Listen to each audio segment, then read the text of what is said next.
All right. This baby's getting torn apart. Hood took literally 2 minutes to remove. Pull the bumper out. It's another 5 minutes. Fenders. 10 minutes total. Not even. Yeah, maybe. Another 10 minutes in each door. 5 minutes in removing the boot lid. Another 5 minutes in removing the rear bumper. And all the pieces that can be unbolted will be unbolted off this car within the hour. And then the rest we have to cut away. All right, let's go. All right, I think we're ready.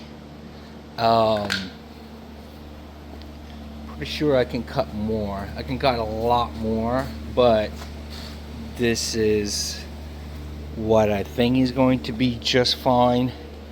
Once I bring the A9 and cut the insides out and slap it on top, I'll be able to tell if it's going to fit over this car or not. If it doesn't, I still got some ways to go. I can get rid of all of this. None of this is structural.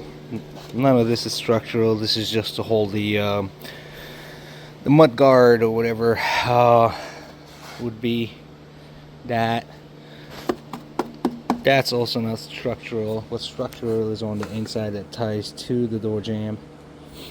I can get rid of that too. The only thing I can't really get rid of would be the actual door jamb, which is actually super thick. So I may be able to slice it down the middle, get rid of this portion, and then cap it. So that would give me a very thin door jamb. But that doesn't matter because E9 is going to be slapped on top of it, and it's going to have its own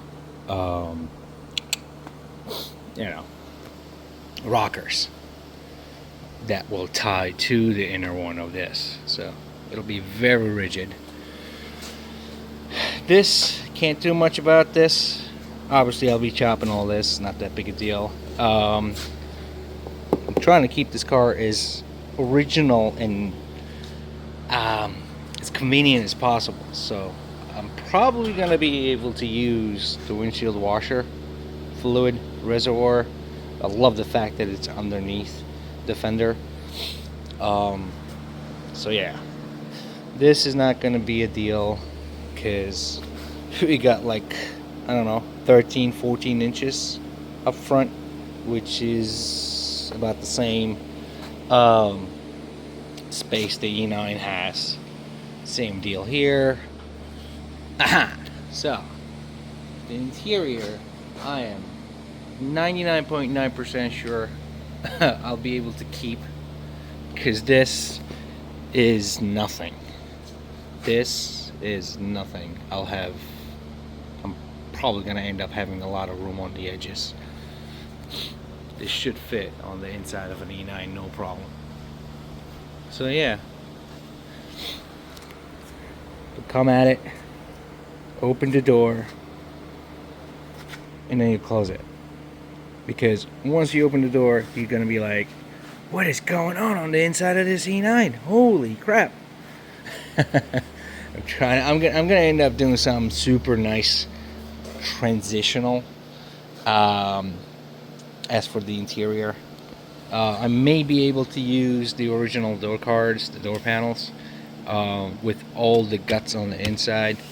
Love the fact that besides every other vintage car, modern cars can just plug off the door electronics. So I'm going to strip the door off of its electronics and hopefully be able to tie it on the inside of the E9. And yeah, that's pretty much it. Yeah, so everything that makes this car convertible has been stripped off. Obviously the frame comes off, but you still have to deal with the pump, the control module, which is like 50 pounds that's tucked in here that I had to pull out. Bunch of not the hydraulic lines, but I think they're all cable driven, and there's so many cables. So trust me, this looks clean as opposed to how it was before, with all the wires and hardware. So I'll be able to keep the iDrive, because yeah, I'm keeping the dash. The windshield is going to get cut. Luckily, the harness that connects the dome light and a bunch of other stuff, like the rain sensing windshield module, runs on the inside of the pillar, not on the on the outside of the pillar, not on the inside of the pillar. So I gutted it. Now I'm gonna just chop, get rid of the frame, scrape the module off, and glue it on the E89 windshield and make it functional. How crazy is that? So yeah, this is the only ugly part that we may be seeing through the E9, but I kept the pillar. The bottom of the pillar curves into the dash, so I'm gonna just end up cutting that, putting it back in, and then graft pillar over the top of it. It's all cosmetic stuff.